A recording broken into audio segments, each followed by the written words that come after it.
Hello, everybody. So, this is day 2 of module 3, 3 of 8.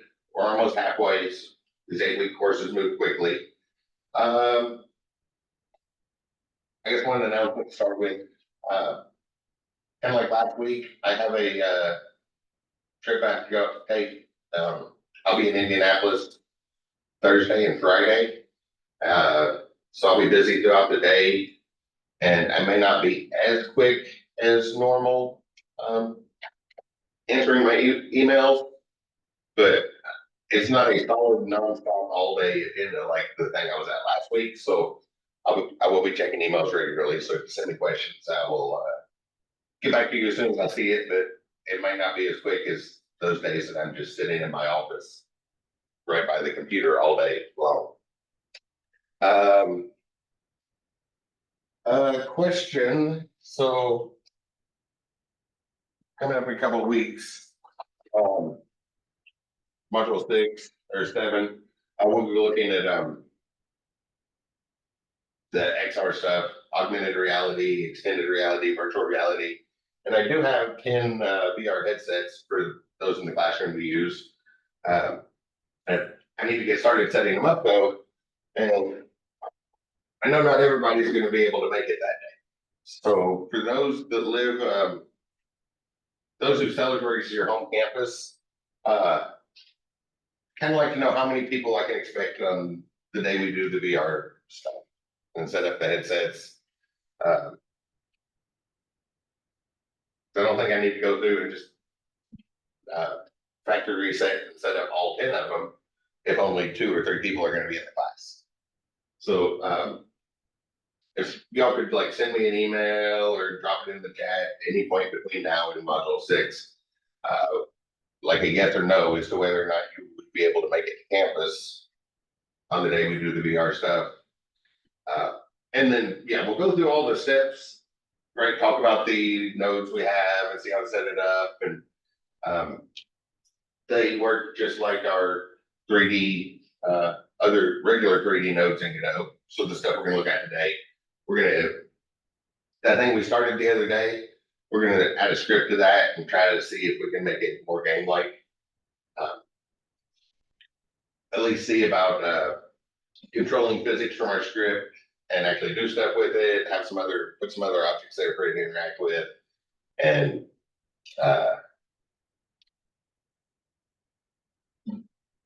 maybe get to like at least a cube that runs around like an NPC or something that we can interact with and see a little bit of probability. Hopefully we'll get that far. A couple people would like to split up in breakout rooms and talk to their group members as we get near the end.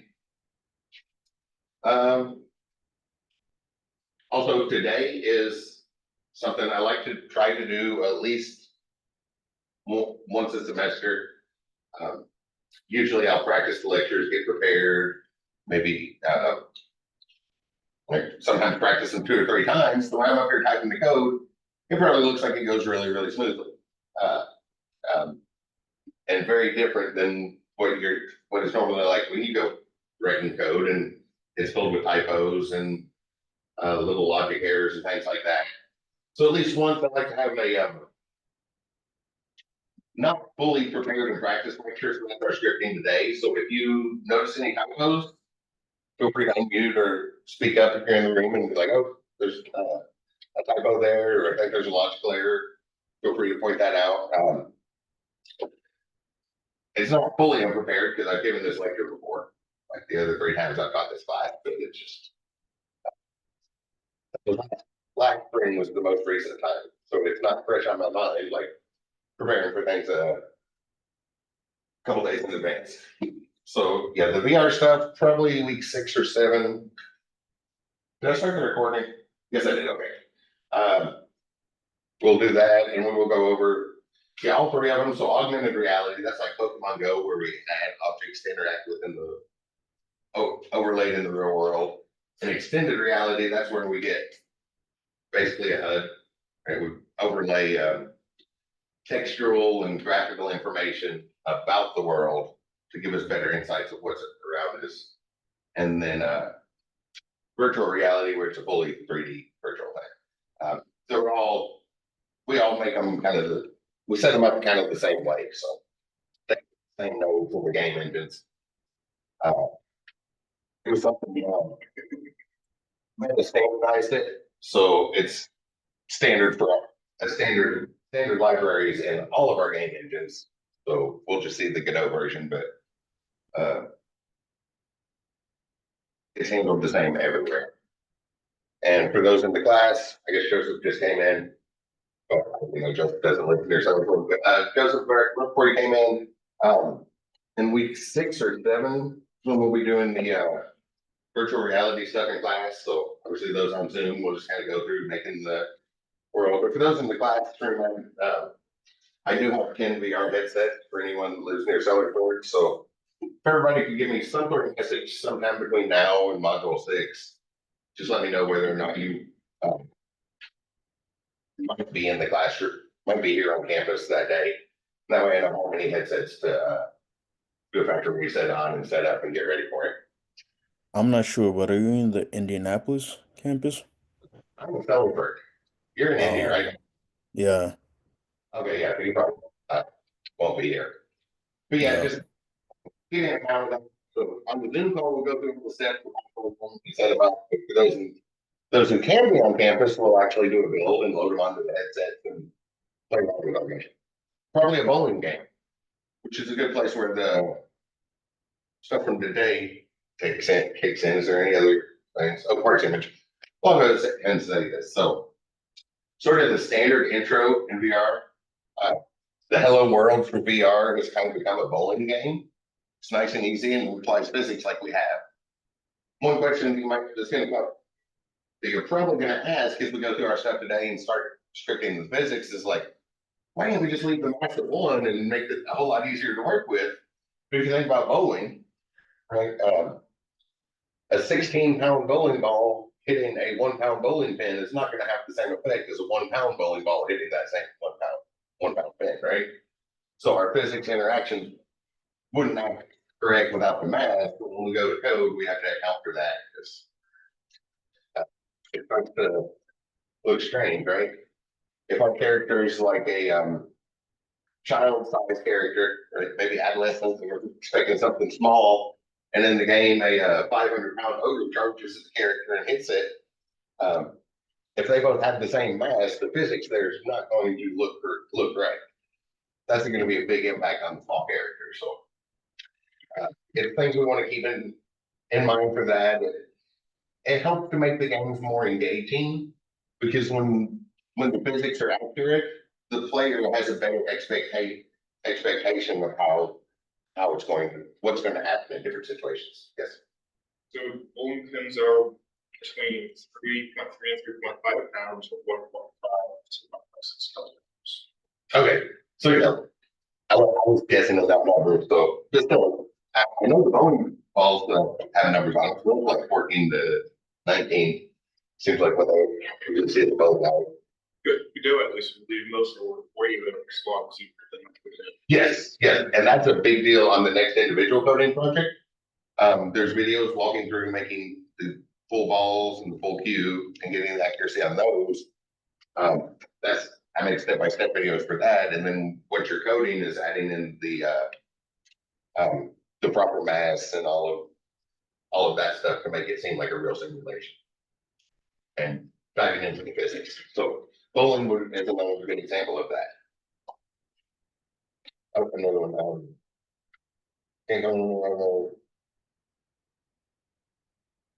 Okay, yeah. So yeah, that worked. Thanks, Clayton.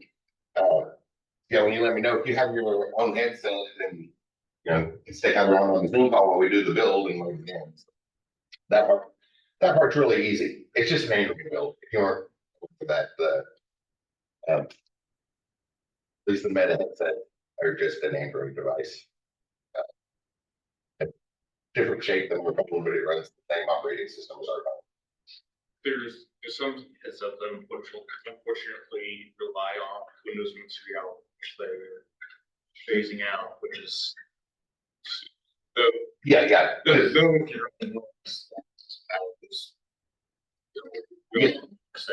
it was only standardized like 3 or 4 years ago. Do you remember in the news recently, it was a couple years back, they Meta laid off 11,000 employees?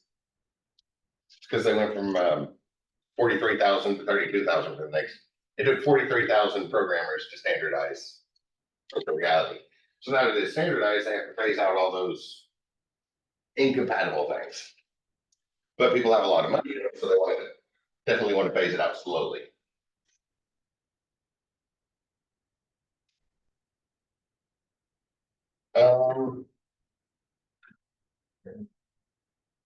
Okay, so that, yeah, that's sort of the announcements. I'll be in Indianapolis. It won't be as delayed as last week, but there might be some delays as I'm answering emails the next 2 days. But it's not a 7 a.m. to 10 p.m. nonstop agenda this time. So I will be checking my email pretty regularly. And let me know if you can be on campus the day we do the VR headsets. That way I know how many to set up. Because I figure I probably don't need to set up all of them for that. One other thing I want to start with is actually what we're going to do next week, but I want to go ahead and talk about it. I share. Oh, uh, there we go. I lost my Wi-Fi connection. I hit share screen and nothing was happening. So I want to go ahead and talk about it since people are going to. Some people might get an early start on next week's thing. So next week is when the next animations due. I'll pull up Ivy Line here.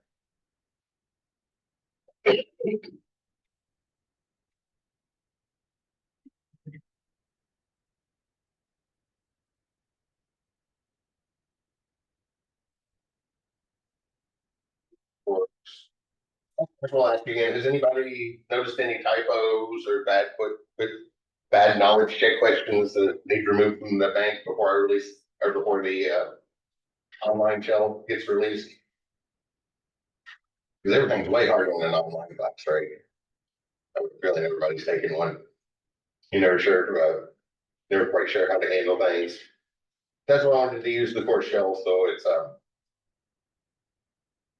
after class final presentation of it to the committee. So everything's finished in there now. It just except for typos and stuff. So if you notice any typos or questions that you think really shouldn't be in that on that knowledge check based off what the reading assignment is, please let me know. That way I can remove them before online students suddenly get overwhelmed with them. Okay, so in module 4 next week is the next animation. Skeletal animations. Which is kind of nice. We only draw the image once, and these are basically the programmable animations. We tell the computer how to animate the image. We'll be doing it drag and drop and maybe a little bit of coding.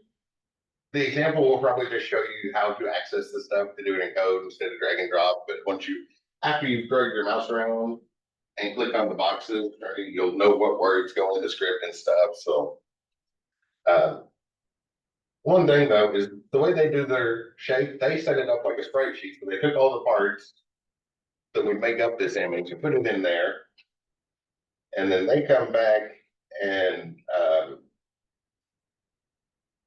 identify the parts in that one spreadsheet. So it's one image file, kind of like we drew last week with all those different parts, and they come in there and draw a polygon and identify each one. That's not, I do it a different way, and I don't know, I think the way I do it's easier. So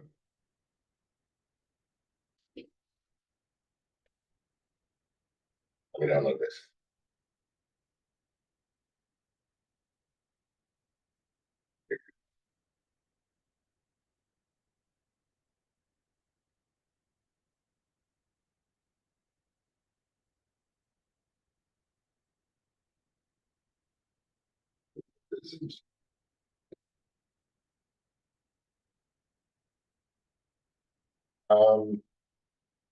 So yeah, that wouldn't work. What I just downloaded was the practice file getting ready for next week's lecture. Next Monday's lecture.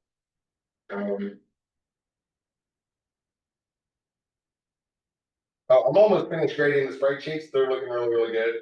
I was hoping to finish yesterday before the, upgrade, but I think I had two left at that time. And maybe one person has started one in since then. But they're, yeah, they're all looking really, really good.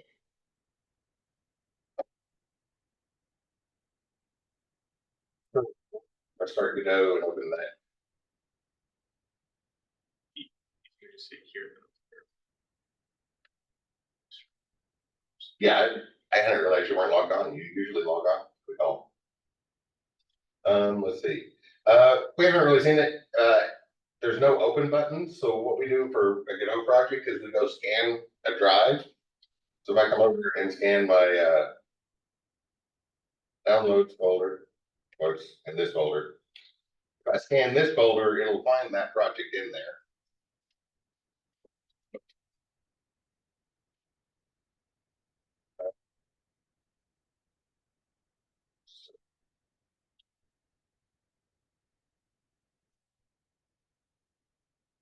So here's like the image that, well, when Inkscape opens. Yes, yes, and then the 3D skeletal animations are in week 6.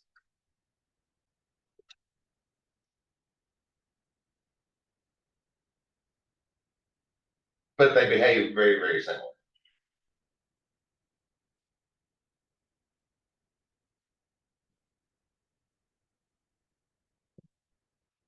So I guess kind of a preview of next week's thing. So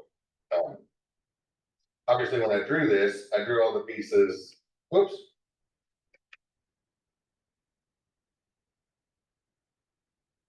Like in the spots where they would go. And then afterwards, just took each piece and separated it. And this is kind of what the little tutorial on the official documentation walks you through. They have that one sprite sheet, and you can go in there and draw polygons around each one. You know, our example next Monday is going to be a dragon when we do this animation. If you can't tell already, which will work, and that'll follow the tutorial exactly. But what I find to be a whole lot easier is to export by selection. So instead of that, export like just the wing. And make sure you hit this, because if there's like any overlap in that box, it'll include the corner behind it if that box isn't checked right here. So only the selected object. And export each wing separately, and the tail separately, and then the torso of the dragon, and each one of the legs. So we have a different image for each one. Which is why I have all of these here, right? So the front leg, the head. That's the Godot icon. I got duplicated something along the way. The right leg, the tail, the rear leg, and all of the images are I have separate. So then over here, instead of bringing in one image and drawing a bunch of polygons on it, I brought in all of the images. So if anybody wants to get a jump start on that this weekend, that's why I thought I'd go ahead and talk about it. When you go to set the bone in that tutorial, they're going to go up here and click on the polygon shape that marks out that image in the one sprite sheet. If you do it this way, all you have to do is when you set that, whenever you set up the bone, get rid of that warning message, you would just assign it to whatever particular image it goes to. I guess from that bone would be assigned to the torso instead of just the rectangle, which hopefully makes a lot of sense. Same thing. It's just we have separate images instead of separate areas on an image. But So we expose the thing to set the bone as. so that's all in the tutorial. I don't have all the pieces here. I just did the images last night. I was like, oh, I should go over that just in case anybody starts in that tutorial this weekend because they have more time than they will like next week. That's what we're going over next Monday in class. So then I skipped a step and put one bone right here so I could point at it while we talk about that. But that's for Monday, that's, for Monday's lecture. Just in case anybody's working ahead, I think this is a lot easier way to do with that. Have the actual shapes instead of, areas inside of another shape, but it'll behave exactly the same when you do that, either way. But that's just a little preview in case anybody's working, starts working ahead. Cause, yeah, the first round spreadsheets look really, really good. And, some people are more interested in the art part than the programming part, so those people I thought might want to jump start on, like, game just to get a jump start on the next. Okay, I'll go sign it. Here's a question. Oh, thank you.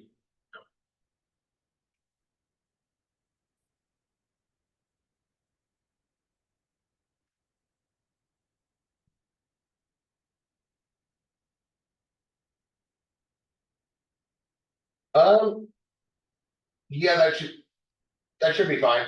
We have it broken down and they'll work. Um. As long as your assets and, uh.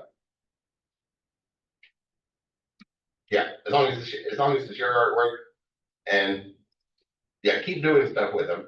Like, keep working on them, make multiple drafts. So if you're using the same one like that over and over again, right? The one you turn in, the third time you turn it in, I would expect it to be better than the first time. Just those little tweaks along the way. That sort of thing. So is there any difference between using the SVG file or using a PNG or whatever whatever you have as some of those? For what we're doing, probably won't be much difference.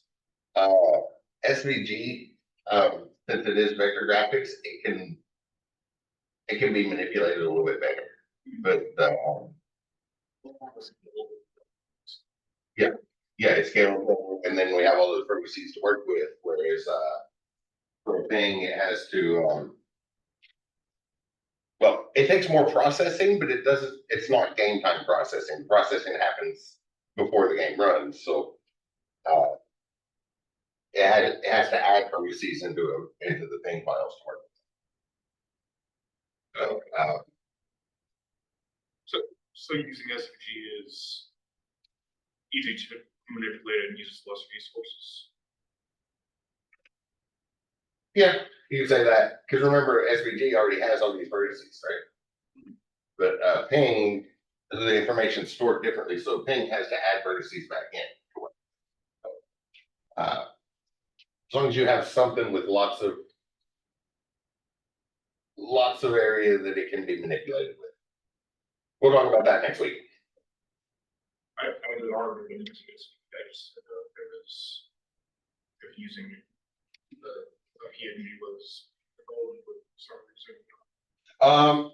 No, the preference is just the clarity. Scalable vector, so it's all, no matter what the screen size is, it's gonna be clear.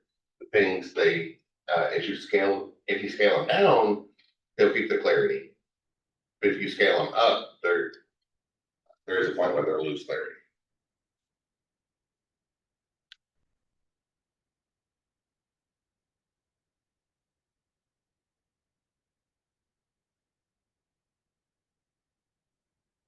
Heard the sound of somebody's leaving. Not sure who that was. Get these out of the way. Okay, so, go in here and jump back into that example we started the other day, looking at some physics stuff and working probability. I think it was this one. 250 on Tuesday. That looks like the right day for it.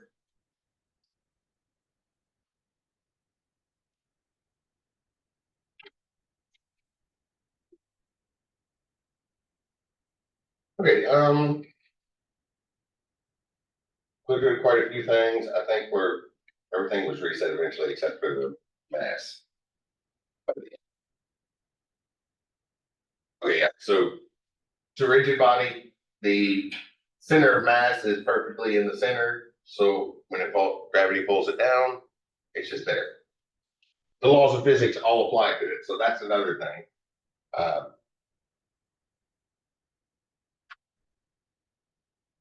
If we have other objects,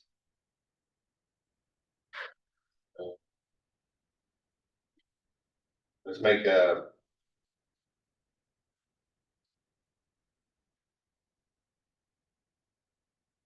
another rigid body that will maybe eventually serve as a NPC or a mob when we take a look at some basic coding probabilities. I'll just put NPC because not going to be a whole lot of interaction with it. And as always, there's our logical body. So we need the graphical body or a mesh instance 3D and the physical body or the collision shape.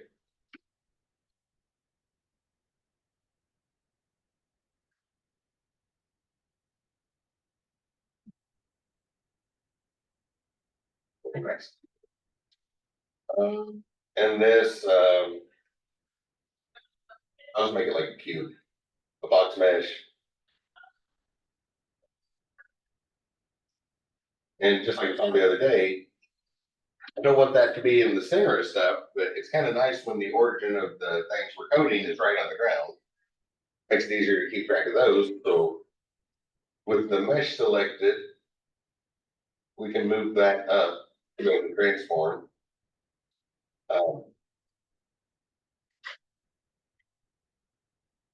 You can see it's 1 meter by 1 meter by 1 meter. So if we move up half a meter, it should sit right on the ground. And it's a rigid body, so I'm going to pull it up just a little bit.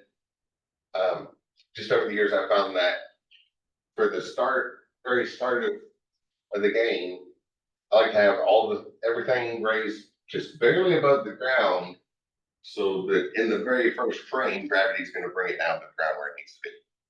Because if you try to put it in the perfectly, like right at the right spot, and you're a little bit off, then it's already making a collision, and the collision boundaries are already going to be stuck together. So it's just helpful to have it just slightly above the ground, where the very first frame is gravity is going to get it down there, and then they won't don't have to worry about it getting stuck. They'll sit nicely where it's supposed to. Then the collision shape looks like it's a 1 meter by 1 meter by 1 meter as well, but we'll probably want to raise it up so it matches the graphics. So I'll go 0.5 and the positive y. It looks like those lined up nicely. So I'm just going to move this back along the x-axis because that was just the closest one. You can go to that thing that's going to be like our player object a little, move it closer to the ground so that it's there really quick. Sort of linear velocity on this one. Just needs to go in the negative x direction. So if we had like I'll guess maybe negative 1.2 meters.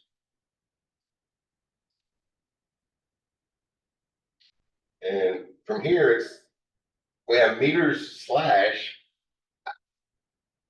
Pretty sure that's meters per second, but it might be meters per frame. 1 meter per frame is pretty quick, right? That'd be like 60 frames per second. So I'm pretty sure that's per second, but they ran out of space. Can you make this wider? Does it show up? Oh, yes, it is per second. So moving the speed of negative 1.2 meters per second, negative x direction, it should run into our character pretty quick and see the physics interactions.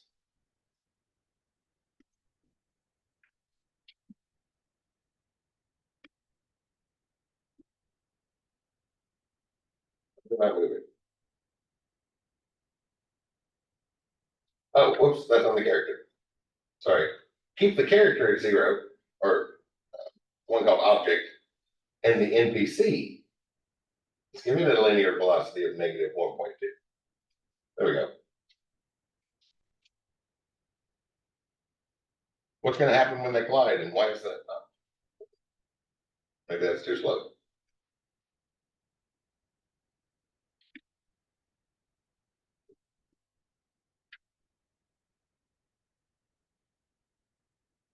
What would be nice would be if you could just, if you could rerun it inside the debug window. Like type these while it's running, hey, you can. Yeah, I mean, when it's running, to have it rerun the program. Like, if thing fell off the edge, so you rerun the program, so everything goes back to its original. Oh, yeah, just do that. A lot of times I'll just set that as a key press. If I know it's I want it to start over a lot, I'll just pick a random key that's not normally in there, like page down. And then while it's running there, just hit the page down key and that reloads the scene. But that has happened in the script. So, Would be nice if that was button along those lines. yeah, so kind of like we saw the other day, coding a hard coded velocity, which is not the best way to do it. We have no control over it. It's automatically going. Angular velocity, hard coding, putting that in the inspector panel like this might make more sense to be something we might want to spin constantly. Like in your scenery, maybe you have an old mill and with a water wheel, and you're going to want that spinning constantly the whole time. So in that case, an angular velocity would make sense, but usually, and once again, like driving a car, velocity is the goal. We use acceleration, we control acceleration to get the velocity we want. And that also gives us control over the forces applied. So -1 was too fast too slow to overcome friction, is what was going on there. We get up to like 15, when this runs into it,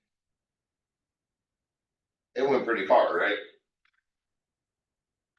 Kind of pushed the character halfway across the scene before it finally stopped. There's that conservation stuff we saw the other day. And if things like that don't happen, it throws off our intuition of trying to control the game characters like from what we're used to in the real world. And also the mass comes into play too, right? That was going really fast. So let me go back to 10. So it's moving at 10 meters per second.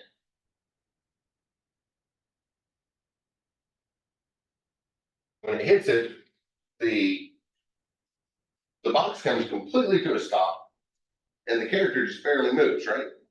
It was moving along pretty good. 10 meters per second, fast. That's roughly 30 feet per second, right? That's like an Olympic level sprinter.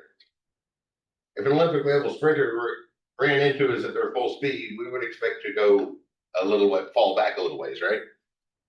That's going to be a pretty hard hit.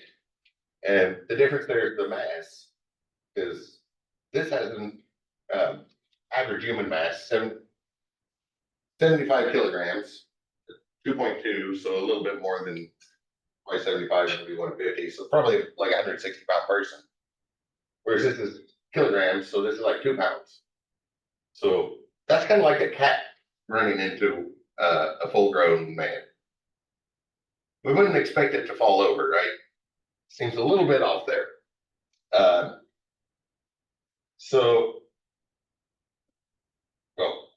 what's up the caps is also grounded on the bottom. Yeah, it's gonna, the center of balance and stuff, but If it were flat, try unless the thing was heavy. yeah, I've been knocked down by cats before. I'm not saying it's not impossible, but it's they catch you off guard and it's more of a tripping thing. Notice that was a little bit different when the masses are the same. It was similar, but it wasn't not quite exactly the same. But that would be more. That's sort of an expectation thing, right? 70, because both of them are set at the same mass. So having that mass right in there is going to have a lot more effect. Keep an eye on things like that. Today's mostly about controlling stuff. If it was 1 kilogram, so a 2-pound object running into a full-grown male, man, we wouldn't expect it to do that. Up here at the top, maybe.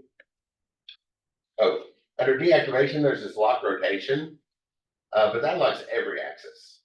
If you don't want your thing to, a much better one, and we have this in all of our game engines, there's some a checkbox that will lock any rotation to prevent them falling over and all that. Or we can come down here and lock any particular one. So linear's in a straight line, so if we were to say click this, we couldn't move in the X direction. In our case, it's still gonna fall over. Angular is the spinning, so probably won't, to stop it from falling over, we don't want to rotate around the X-axis or around the Y-axis. That's something I'm on the wrong object. Don't want this one, our actual object, rotating around X or rotating around Y. Kind of like it's a, well, it's representing our human, so that would be, Shouldn't that be rotating around X or C? oh yeah, exactly what, So I would just make it so it can't. yes, it can spin. Which wouldn't really matter because it's much. Yeah, our horizontal lines. The labels are arbitrary, so that's something else I have to keep track of in every game into your end, which would, how did they set up the labels?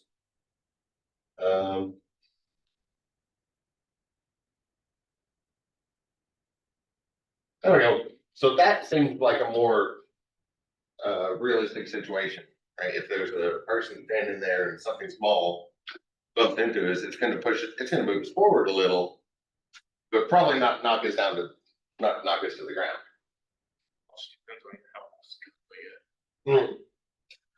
Exactly, yeah, there's lots of things that come into play, so that's not a hard rule, but just keep in mind your own personal experiences in the physical universe. Because when the physics are accurate, the player's gonna have better expectation. Their expectations are gonna be met more accurately. It gives us a better sense of control, a better engagement of the game, and they're gonna enjoy it. Oftentimes enjoy it a little more. And obviously that doesn't apply to every game. So these are just sort of relative things. All right, let's stop that moving and kind of put some movement in our character here. So that back to 0. So now it should just kind of fall down and yeah. So the rotation is still locked. That's an important one, especially if you have human shaped things. All of our game engines do this. If you have something that's human shaped and let the computer automatically determine where the center of mass is, it's not going to be an accurate spot for the center of mass on a human, which is in a really weird spot. That's why it takes us so long to learn to walk when we're young. Or relearn if you've ever had to do that. I fell down some stairs, took a real nasty blow to the back of the head some years back, and had to deal with ataxia. Has anybody ever had that? So I completely lost my sense of balance, so I had to relearn to walk. It was really odd. Like I couldn't even tell I was falling down. Leaning on the cane and thinking we're okay, and then suddenly I'd be looking at the ceiling. It's like, huh, I fell again. Without a sense of balance, can't even tell when you're going down. So relearning to walk at that point was really, really strange. Or that might not be the right way to say it. I didn't have to completely relearn to walk. Just had to focus on walking more. And yeah, pay close attention. But humans are way off balance. So if we have a human shaped character and the computer chooses a center of mass, there's not a good center of mass, so things are just going to fall over on themselves. So just about all of our gamings, we have to constantly do things like that. Let's go up to our object and add a script to it so we can start applying physics to these things in the script.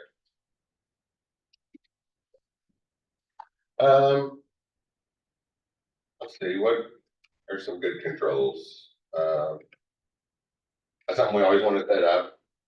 Probably move it forward and backward and turn. Yeah, forward, backward, turn. That's seems like some basic movements. We'll go to the project settings, input map, Right. Oops, that's search.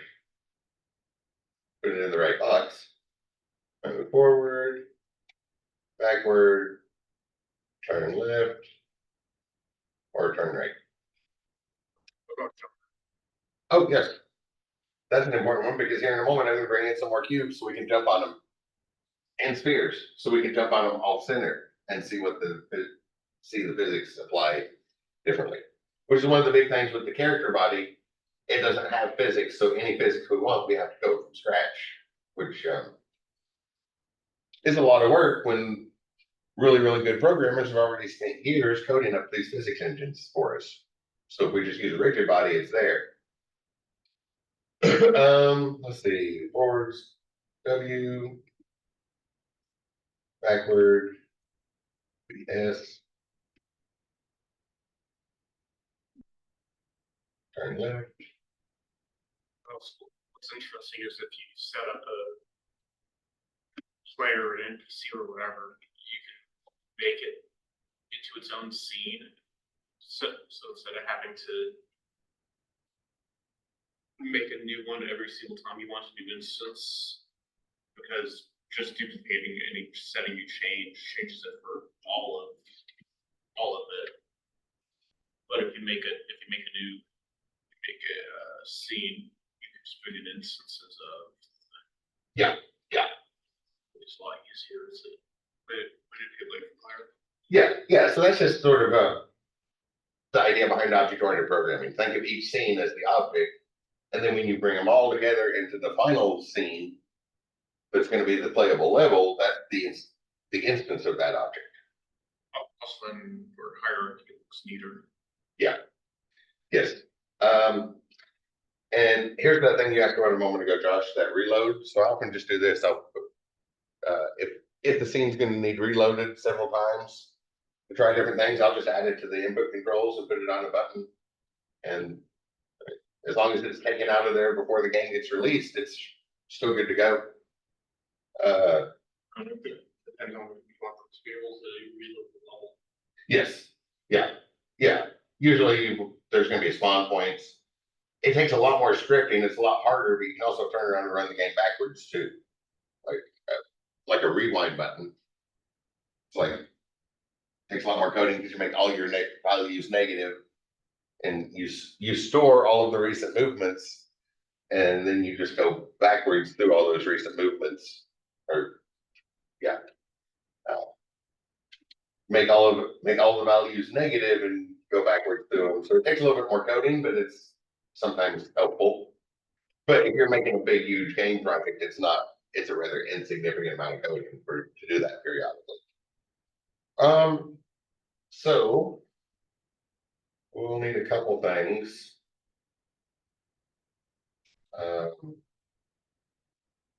Since we're talking about physics, I'll put it in the physics process.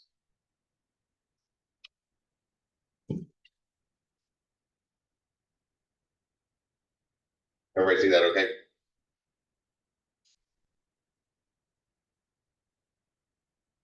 So I just started typing it and pulled it from Hit tab when it showed up on the list. Remember, let the computer type as much as possible. Making typos is a human trait. We saw the other day, we have a couple options on how to do this. We could can apply impulses, apply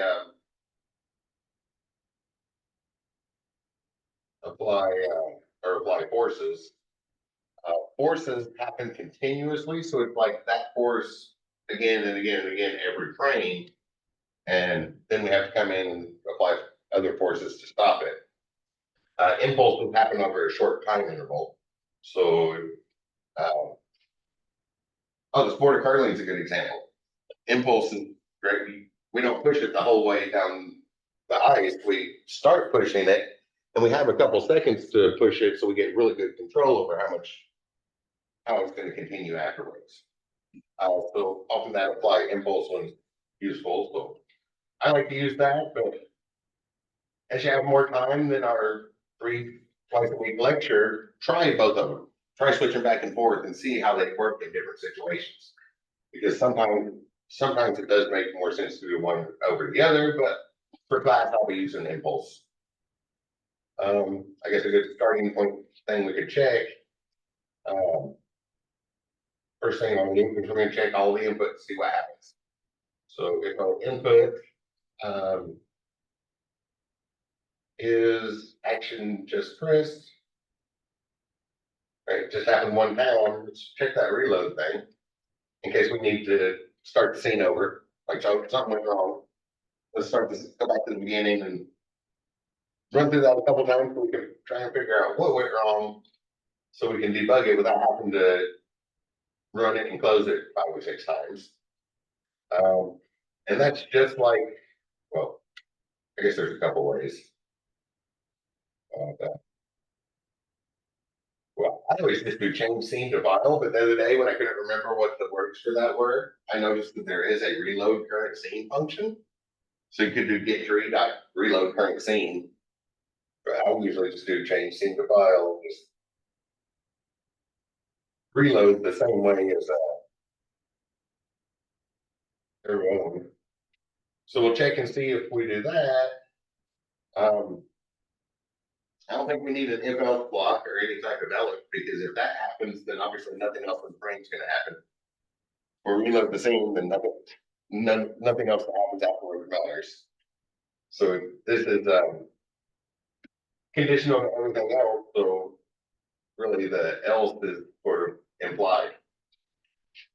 Then we can check some of our controls. Let's start with just moving forward. We can create a variable. Forward is going to be our Z direction. And we'll start it off with 0.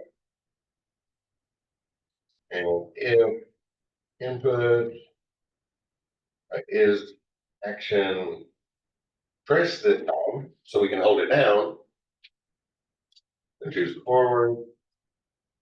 If that's the case, negative Z is our forward direction. So we'll just set this to -1. And we're kind of in the direction we're going to go. Then we'll multiply by whatever our acceleration value is going to be.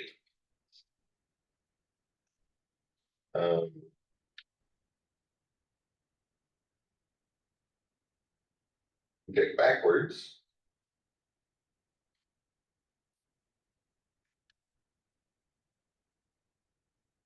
And in that case, that's going to go in the positive Z direction.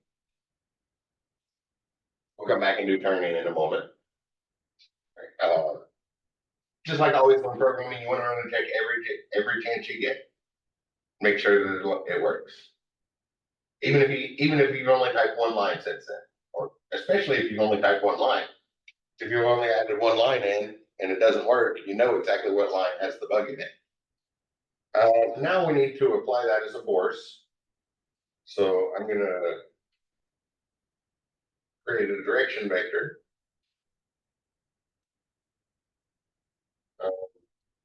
So vector 3.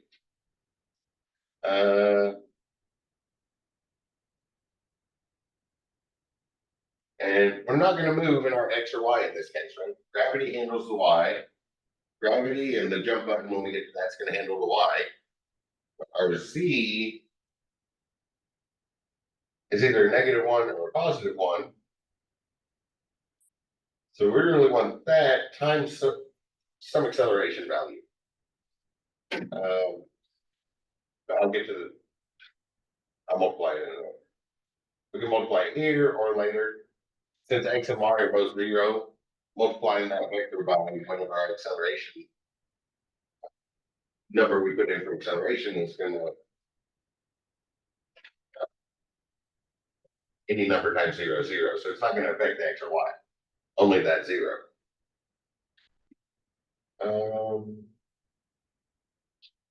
Then we want to move in that direction. So if direction, which looks kind of odd because we just created that variable, it's not a Boolean. If we're not pressing either the W or S key, Z is going to be a 0, right? So then our vector is 0, 0, 0, which the game engine knows to count that vector as equivalent to false. So if direction is saying if that vector is anything other than 0, 0, 0, then we want to move our character. So we'll apply impulse. As we have a couple options, just apply impulse, apply torque impulse. Torque is like when things are spinning with a moment arm, so like a wrench. Like if you have if you're right up on a bolt trying to turn it, it's really hard. But when you put some sort of lever and get a little ways away, way out at the end, just a little bit of force transfers through that lever to a lot of force on the spinning bolt.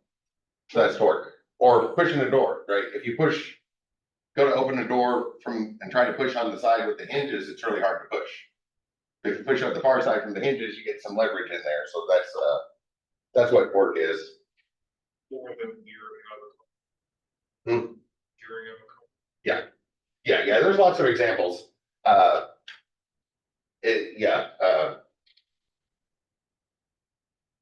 gear ratios gets into more advanced, but yes, it does create torque in fancy ways.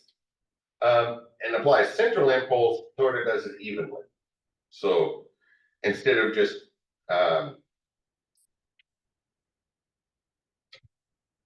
it's spread evenly, so if your thing's not locked in rotation like ours is, it's less likely to fall over. It's like you're pushing directly on the apply impulse is like you're pushing directly on the center of mass. But apply central impulse is like you're pushing on the entire object at once, which I would have named the opposite of that. And so the exact names on those are a little bit different in different game engines, but they'll be similar enough that once you see them in the documentation, you'll know which one's which. And apply impulse, and then we just apply impulse in that direction with that direction vector. Which right now is not going to do anything because, well, we already saw if we try to do accelerated at 1, -1, well, if we hold the button down, it might eventually do something.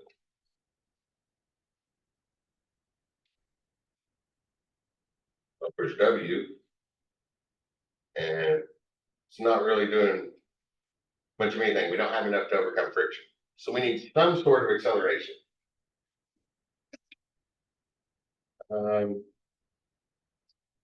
This is where a little bit of math can be useful. I'm going to work through it once on the board. You can play around with numbers, try to take some guesses, but it's not that hard of algebra. So run through it, right? Remember our equation for Newton's second law. Force equals mass times acceleration. We need a force to increase beyond what this is, the force of friction. So friction comes from gravity pulling something down. Gravity is an acceleration. So 75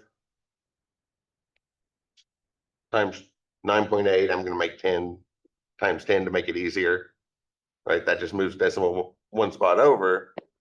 So we've got 750 of our units pulling down against the ground.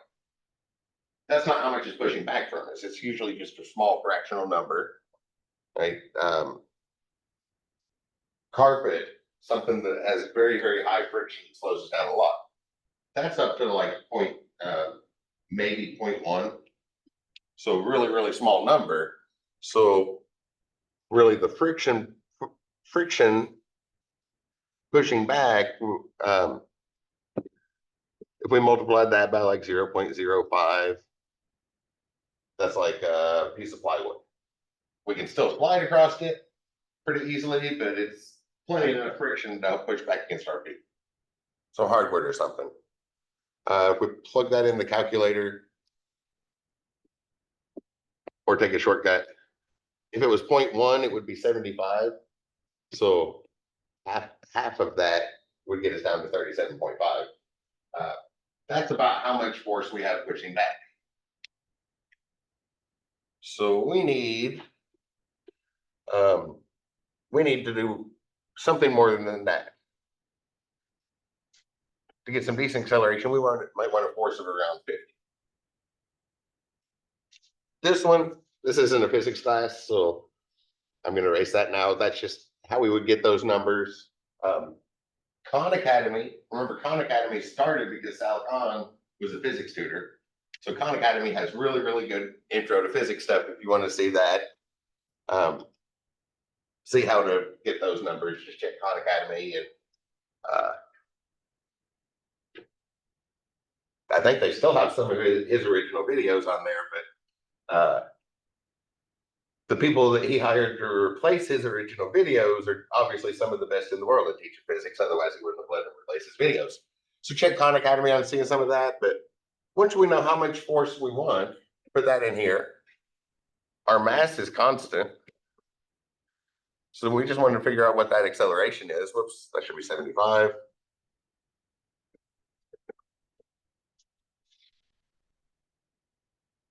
So 50 is just barely going to overcome it. That's still just barely moving. So let's increase this quite a bit.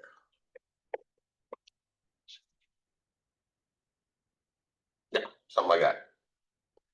Be fairly easy numbers to work with. So now, just algebraically to solve for A, we would just divide by 75. So 100 divided by 75 is 4/3. So whatever that comes out to in the calculator. Punch that in the calculator, or we don't have to reduce fractions.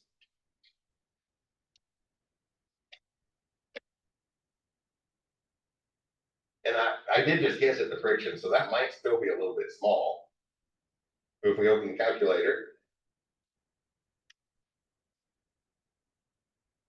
and we want to push forward with a force of 100, and we have a mass of 75, right? It's always this equation. Our mass is always constant. We'll have an estimate of the force we want to apply, so it's always going to be the force divided by that mass, which is actually how Newton wrote that when he wrote the book. So looks like we need to go at least 1.333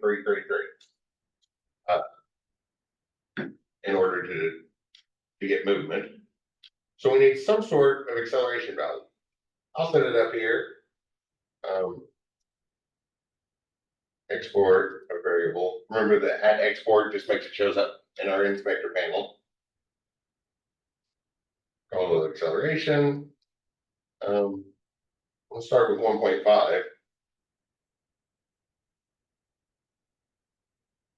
I'll do the walrus operator. So the typecasting, I know that's a floating point number, but we can have a computer automatically do the floating point. Kind of like the plus equals, times equals, minus equals. Hopefully everybody's seen it here a couple times. This is the symbol we use for data type. So instead of saying, okay, the type is floating point numbers, it's assigned this, we can combine those and have the computer do the assignment operator and figure out that it's a floating point number, which obviously happens at compile time. So it has that data type before the game starts running, and it'll run fast. Then we can just multiply that somewhere in here. I'll put it right here, times acceleration. I was expecting a bigger number, so as I ran through those steps, that might still be really small. You might see it start moving. Slightly faster. It might be moving towards our way.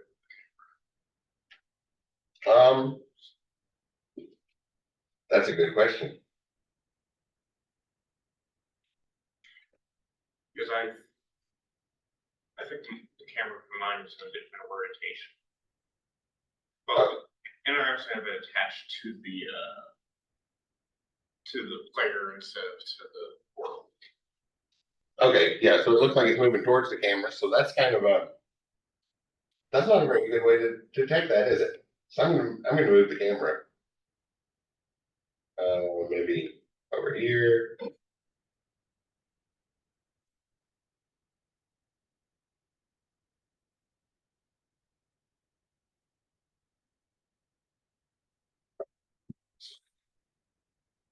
So we're looking at an angle and can hopefully see it moving if it's moving in any direction whatsoever.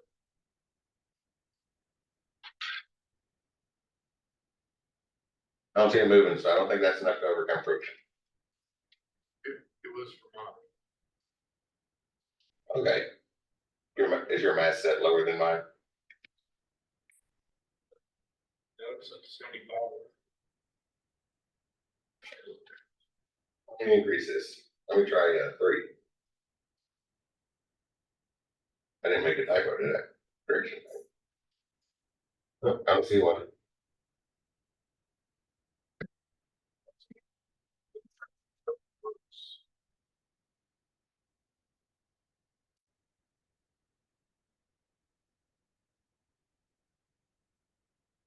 But I'm still not moving. I was expecting some movement. Applying it. Did I set the right keys? U for forward, S for backward. Well, let me just try bigger numbers.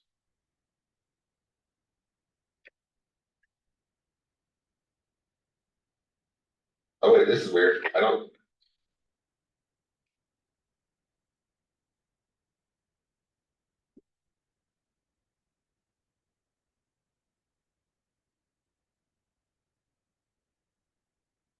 I must have an error somewhere because I don't, the acceleration didn't show up over here for me.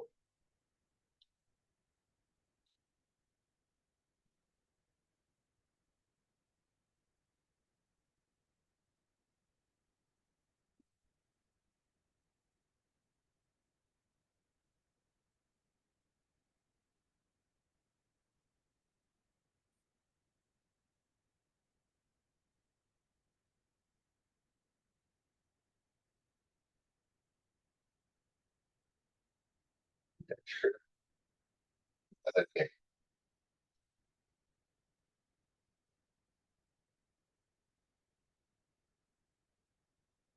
Sure, red script is nice.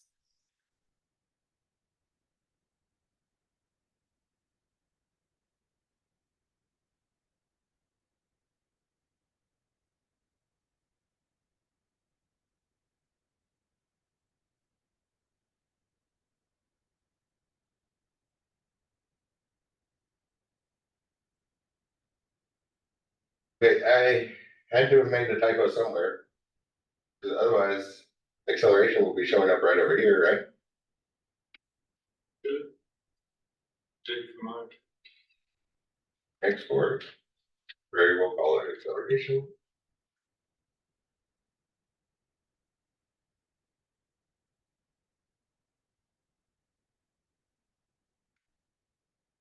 Hey, You also know how to talk to those. oh, that's probably why. I thought I scrolled up, but apparently I didn't. Let me put a big number in here. Let's see what 5 is. So sometimes you'll end up doing stuff like this. It's like, okay, I thought I was gonna the right number. Mine's still not doing anything. Do I have the wrong locks on? I'm gonna go turn those locks off to see if it at least falls down.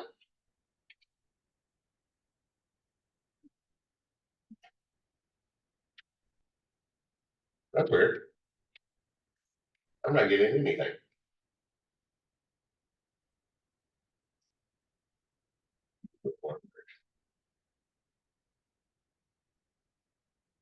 Why can't we false?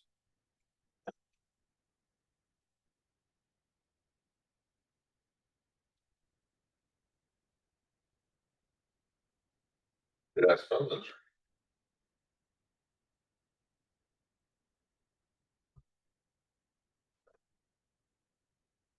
I got both.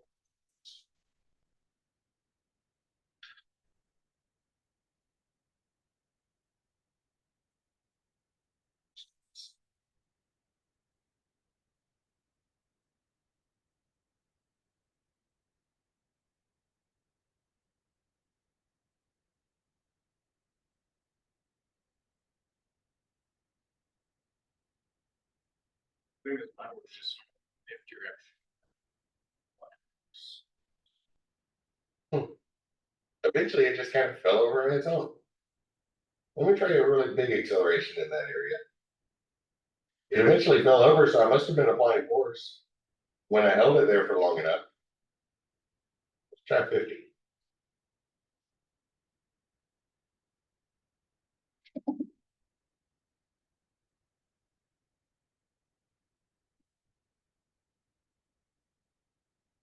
Let me try one of these other.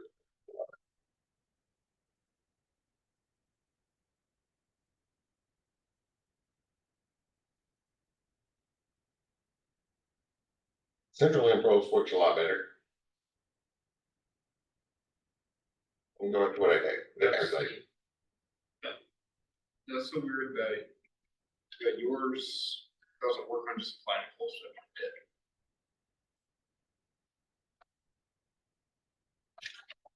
Yeah, there's got to be some slight difference. It's probably in one of the check boxes because I was doing all those random changes. I probably forgot to reset something. So let's go back to what I calculated, 1.3.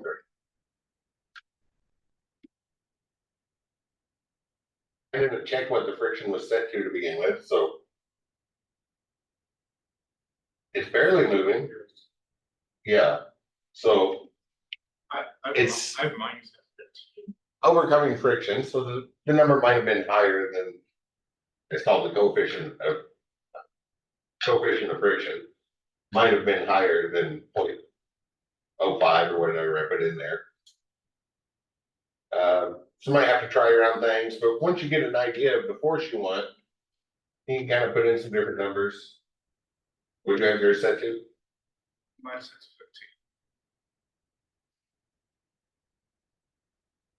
15. Okay, 2, barely moving.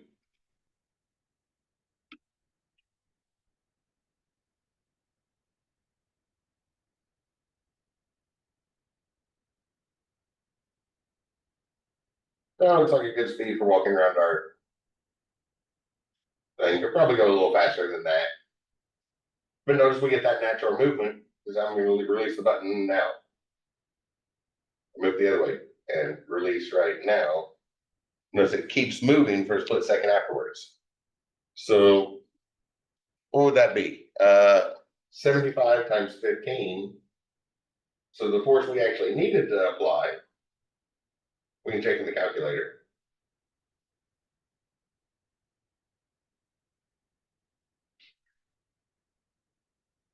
And if you do this a few times, you'll start to develop more of an intuition. Okay, so we really needed something more like 1,000 units of force. The units, the equivalent of pounds. So in the metric system, it's a unit called newtons that we don't hear spoke about much because since we're always on Earth, everybody just talks about kilograms. But whatever our units are, we needed like 1,000 of those. So as you develop games, check that, right? If the number, once you know what number it is, even if you found it entirely through trial and error, try to get a sense of how much force you applied, and then that way in future games you have a better idea on what to do with it. That seemed a good starting point. So it's about time for a break. After the break, let's make the character turn and walk around, and probably also have the camera follow the character. And then we'll put some stuff for you to interact with. Boxes to jump on and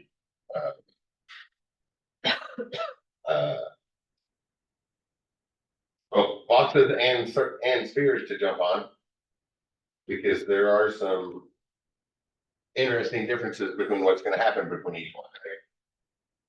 Actually, everybody in here probably knows it. You've probably experienced the difference when you jump on, say, a nice square solid block, like those steps at the gym you're just stepping up and down on, versus when you try to stand on a basketball. One of those works much better than the other. Same thing in our coding when we coded in games. Let's take 10 minutes. So this clock says 2:12. We'll get back to it at 2:22. See y'all in just a moment.